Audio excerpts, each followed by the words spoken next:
What's up, people? Uh, my OBS updated and it looks different now. I can't tell if you can hear me, but I do know that I do better with a microphone, and I forgot about it. So here we are. Okay, I got a shorty for you today. I wanted to tell y'all a quick story about how my husband had hantavirus in January of 2020. With that being, the newest hysteria going around. It's funny. Are the false flags getting worse, or do they just look more ridiculous because we can see them now? I really don't know. But yeah, uh, my husband's birthday is January 7th. And in 2020, Corona wasn't a thing yet. I mean, it was allegedly. I don't know why I called it that. COVID. Um, it was happening in China, but it wasn't really, as far as I remember, it wasn't part of our culture yet because, my God, it's been a cultural thing. And um, we went bowling with my best friend, who is also his niece, and her family. We get together as a group pretty frequently, and we all went bowling for his birthday. And it was like the next day, he didn't feel good. And my husband is not the cliche man who has a cold and acts like he's having a limb removed. My husband doesn't slow down. He doesn't stop. He doesn't take off work. I find it annoying because I am a nurturer. By nature, I am a nurturer, and I want to make you special food and bring you drinks and make you tea and play with your hair so you can go to sleep and get you a heating pad and get you, I'm that person. My kids scored because when they were sick, I was right there. I'm rubbing their back while they're puking. I'm a nurturer. And he is very, I'm fine. Like, no, you're not. You're almost dead. No, I'm fine. So we went bowling Friday night, and Saturday he went to work. He works till noon on Saturday, and he didn't feel well. And Sunday, he got really sick, like hard, like the worst flu I've ever seen, sick. So much so that he didn't go to work the whole week. And we own the shop, so he does what he wants. And he stayed home the whole week. He is sicker than I have ever seen him. He was in so much pain. Yeah. I hope I don't cry. It was terrifying. I have never been more afraid in my whole life ever. That is the last time I made a middle of the night trip to Walmart because his head hurt so bad. And this was like halfway through the week, maybe Wednesday or Thursday. This was after days and days and days of this massive headache, massive fever, and he is a no medication guy. He's got to be on death's door to take something. If he actually asks me for something like Advil, I know it's bad. It's very rare, maybe once a year, if that. He was curled up on his side in the bed, rocking, sobbing. It's the most horrifying thing I've ever seen. I've never been so scared. And I got out of bed and I didn't have any Advil. And so I got dressed at 3 o'clock in the morning and drove to Walmart because Walmarts were still open 24 hours. It was like a couple weeks after that everything went sideways. So I'm glad that this happened when it did because I wouldn't have had access otherwise. But I drove to Walmart and I got him Advil and I came back and gave him 6 of them, which seems like major overkill, except for they're 250 milligrams apiece. When you get prescription ibuprofen, it's stronger than 6 Advil. But he was in more pain than I've ever seen, ever. I've been married to the man forever. I have never. I watched him reset his hand by himself. He fell off of the back of a dump truck while he was doing tires on it. And he came in the house and he's like, ow, ow, ow, ow, ow. And I'm like, what? And he's like, I broke my hand. And when he went like this, you could see that the bone down his hand was not sticking out of the skin, but protruding, pushing under the skin. And I'm like, oh my God, we have to go to the hospital. He's like, I'm not going to the hospital. Grabs his hand and goes, ow! And it was straight again. Like, and he's sobbing. I was without words. So he takes these 6 Advil, and it was enough that he got to sleep. And after he was home the rest of the week, and I want to say he was home for like half of the following week. Not because he was still so sick, but because he was so run down, exhausted. Just that took him out, took him straight out. And we were like blown away. Like, I've never seen him so sick. What in the hell was that? And that, right after that, like immediately after that, was when they started talking about COVID. And I was still that person. So I didn't know that you're not spreading viruses. You're not catching germs out of the air. Like that's not a thing. That's not why you get sick every year. It's just not. Virology is a freaking scam. It's terrain theory all the way. And I know that now. COVID taught me that. But at the time, I'm like, oh my God, was this the thing? Is this the thing that they're saying people are dying from? Because I can so fucking see that killing somebody. He, I swear to God, he almost died. I swear to God, he did. I wanted him to go to the hospital, which we don't do. And he's like, I just had the flu. They're just going to send me home. He goes back to work and is slowly building his strength back up. And the week before, he had come home sick. For Christmas that year, our son had bought him this. It's a little gumball machine, and it's in the shape of a gas pump. My husband has, a kink for old gas pumps and old cars and classic stuff from like 30s, 40s, 50s, 60s in there. And it's a miniature little thing, and it looks like this little gas pump, but it's a gumball machine.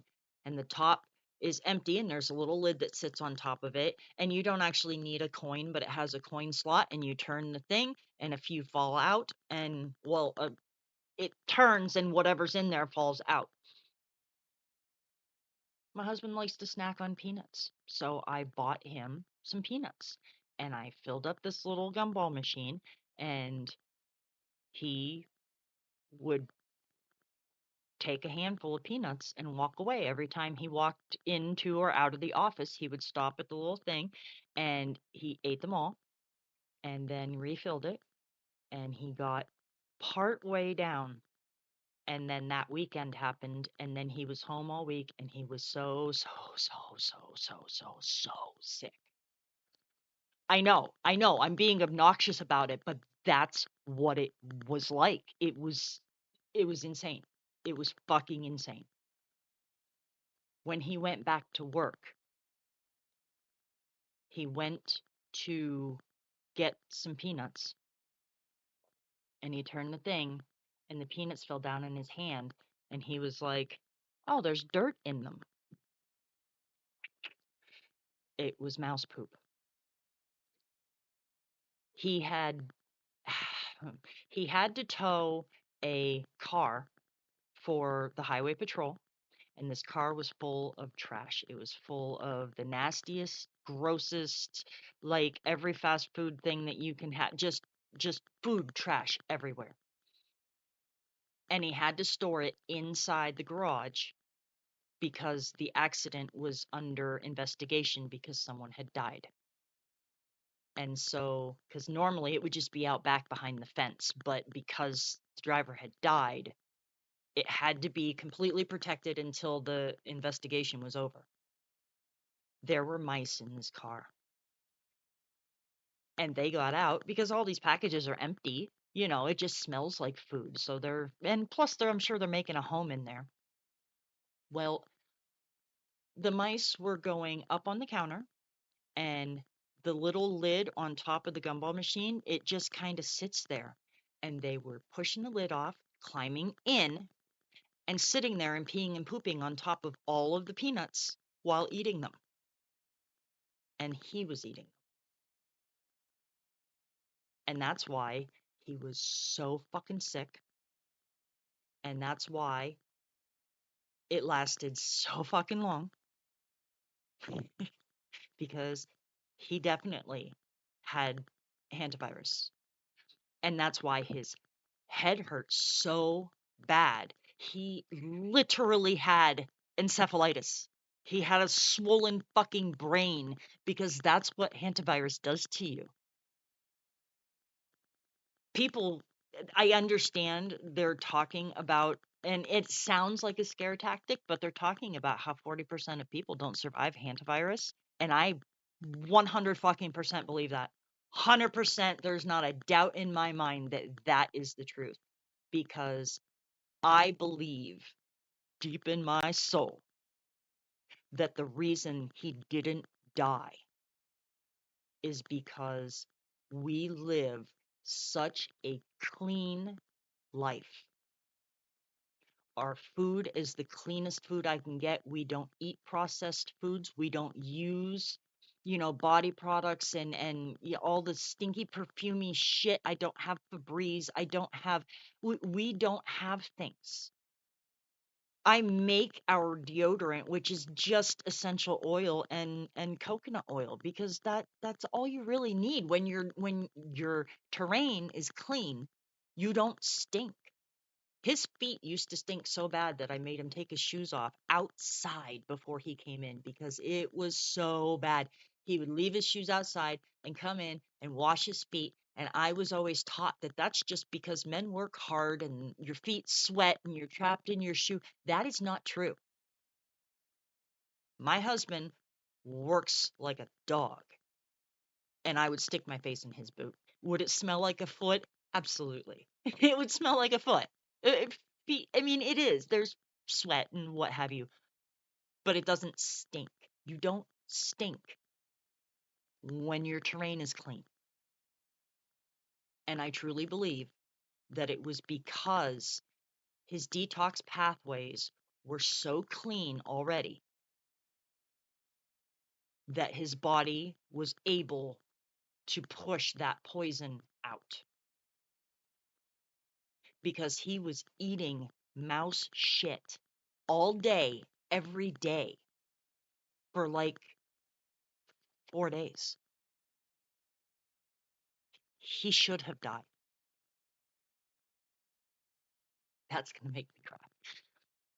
He should have died. It's fucking insane. But what's not going to happen is you're not going to give it to somebody else. You're not catching it from someone else. And I don't give a shit that they're saying, oh, well, there's a couple different kinds. Viruses aren't real. Don't believe me? Ask a virologist. They'll tell you, no, you're not passing shit around. Are you triggering similar detoxes? Potentially, yes. Especially if you're busy consuming, the same kind of toxins, it makes sense that one would start a detox and the other one would be triggered into it as well. But if we were, you're not catching this. He ate it. God, that was horrifying. It was so horrifying. I've never been more scared in my life. And I've led a pretty freaking scary life.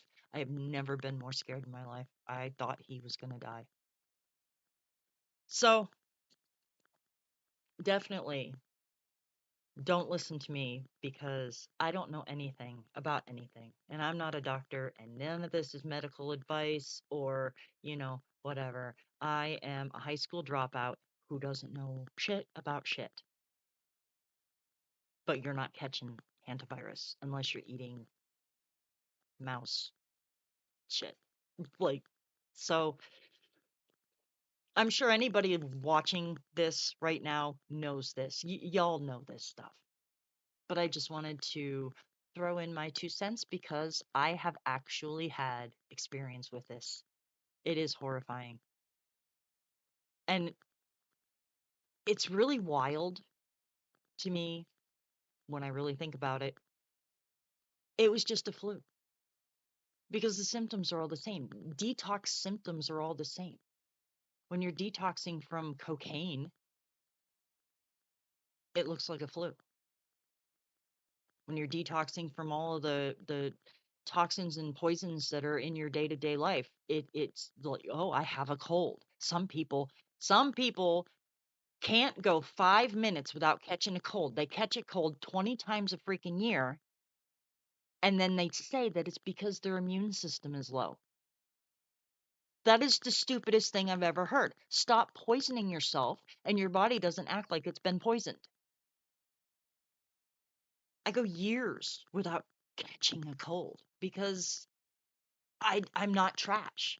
It is the temple of God. You are supposed to treat it like it's important, like you give a shit about it.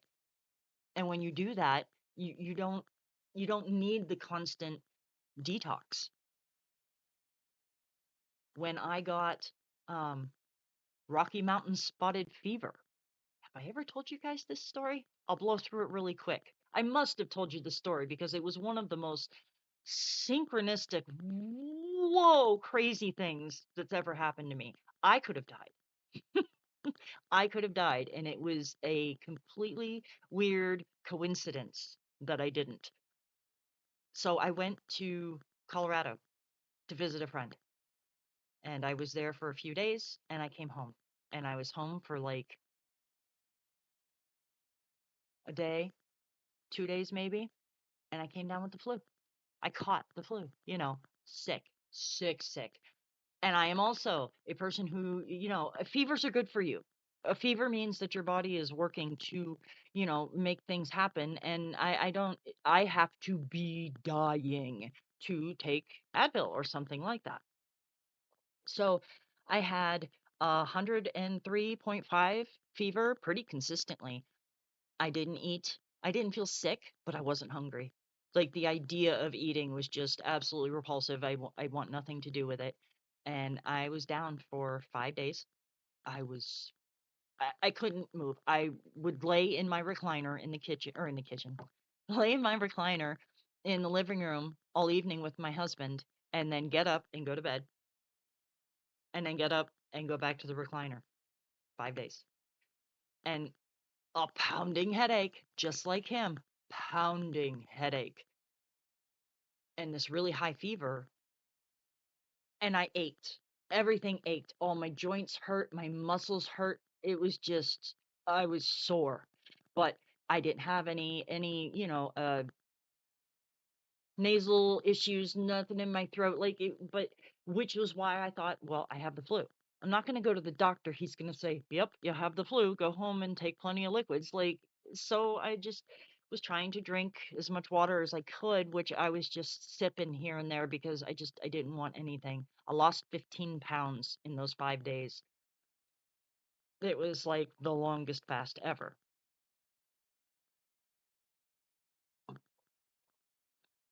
It was like day 6, day 7. I went in to go to the bathroom and I pulled my pants down and I sat down on the toilet.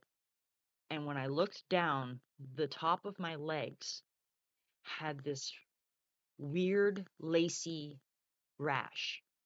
It was all under the skin. You couldn't feel anything on top of the skin, but it reminded me of, have you ever or seen someone who has um, put a heating pad on for an extended period of time and you pull it off and it like the blood has come to the surface of your skin and it looks like a rash, but it's just from the heat.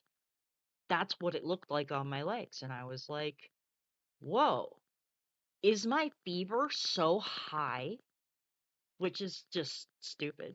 But I'm so hot.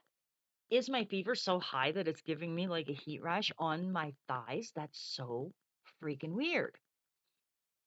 So I go back out to my chair and I'm telling my husband this, and he's like, no, no, no, that's weird. We're looking into this. And so while on the phone with my friend in Colorado, with my husband, both of us have laptops open and they are Googling my symptoms and trying to figure out why the rash. That's weird. That's not a flu. What the hell is that? Rocky Mountain spotted fever.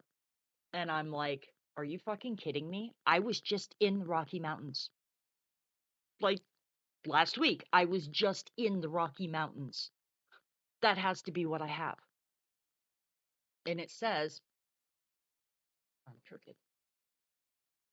It says on the CDC website that the mortality rate goes up to 80% after day 8 without treatment. It requires an antibiotic. Not only, which I don't know what in the hell you would do. It's probably a man-made. I was going to say, I don't know what you would do, hundreds of years ago if you were just Joe Schmo out in the freaking woods, but it was probably a man-made thing, and that's why you need an antibiotic. Not medical advice. Anyway, it not only needs an antibiotic, but it needs a specific antibiotic.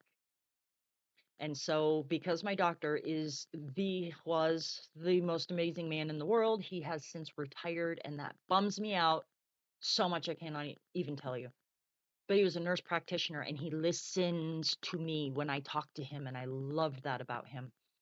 I walked into his office and said, I know you've probably never heard of this before, and I know this is going to sound crazy, but I have Rocky Mountain spotted fever. And it's really freaking important that I get an antibiotic because I'm on day 7. I said, check the CDC. And that man sat down in front of my face and looked it up on his computer, read the CDC stuff about it, turned to me and said, you have the rash? I said, yes. He says, can I see it? I said, absolutely. I stood up, I dropped my pants. He looked at it and he was like, holy crap, you have Rocky Mountain spotted fever. I have never even heard of this. And I'm like, he leaves. And then he comes back in and says, would you mind if I bring all my colleagues in to look at your legs and hear your symptoms? Because none of us have heard of this and they're really interested. And I'm like, absolutely, bring them in. And so, like, 5 other people filed in and they all examined my legs and asked me questions. And I told them, and I'm haven't eaten in like 7 days now, and but answered all their questions. He gave me the antibiotic and told me, if you do not feel noticeably better by tomorrow morning, I need you to come back in. You call me and you come right back in. By morning, I felt so much better already. But then tomorrow, as I'm feeling better, I pull the laptop back up and I start reading. I don't know why it's called Rocky Mountain Spotted Fever because it has absolutely nothing to do with the Rocky Mountains. Zero to do with the Rocky Mountains. It comes from a tick that is native to where I live. And the incubation time is 3 to 5 days. So I got bit by that tick before I went to the Rocky Mountains, developed symptoms as I was coming back home. And the only reason that we put together that that's what I had was because it was called Rocky Mountain Spotted Fever, and I had been in the Rocky Mountains. But they were unrelated things. They had nothing to do with anything. What the fuck? But it was a tick bite. That has to be a manufactured thing. Are you kidding me? A tick bite. I mean, I know Lyme. We made Lyme. We made rabies. Do not get me started. But yeah, that's my Rocky Mountain Spotted Fever story. But the symptoms, the detox that I went through was very similar to his symptoms when he had the mouse poop poisoning. Pounding fucking head. Of course, after all of that, and I realized that he actually had a swollen brain, it made me wonder if that's why. That is the worst headache I've ever had in my life. It wasn't lay on my side, sobbing and rocking bad. That still blows my fucking mind. You would have you would have to meet my husband.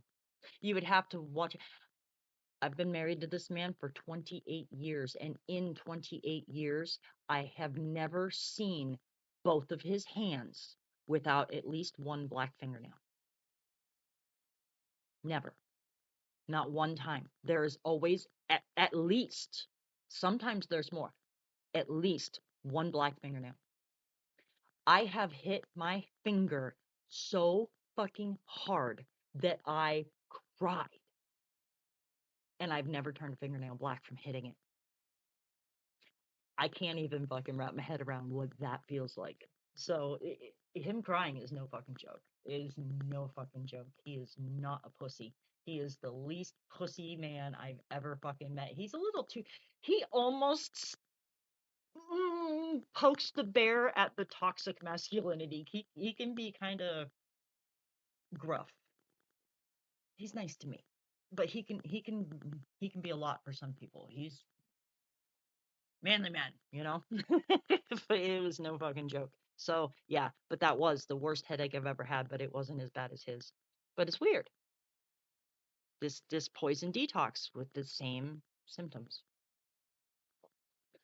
But so anyway, that's it. That's all I got. I just wanted to share my hantavirus story and let y'all know that it is no fucking joke. It is no fucking joke. But you're not catching it. Nobody's catching it. That's freaking stupid. I'm really curious where they're going with this whole storyline. They can't possibly be intending to replay 2020. Can they? Like, that woke up so many people. They can't possibly. Oh, I'm curious to see what's gonna happen though. But anyway, all right, I'm gonna split because I got shit to do today. Sorry I didn't hang out in the chat, but I'm pretty sure there's only one of you there. Oh, Margaret. Hey, what's up? Um, I can't see without my freaking glasses. I don't like wearing them while I talk. But, catch me on the replay, and I love you all. I'll talk to you later. Ciao.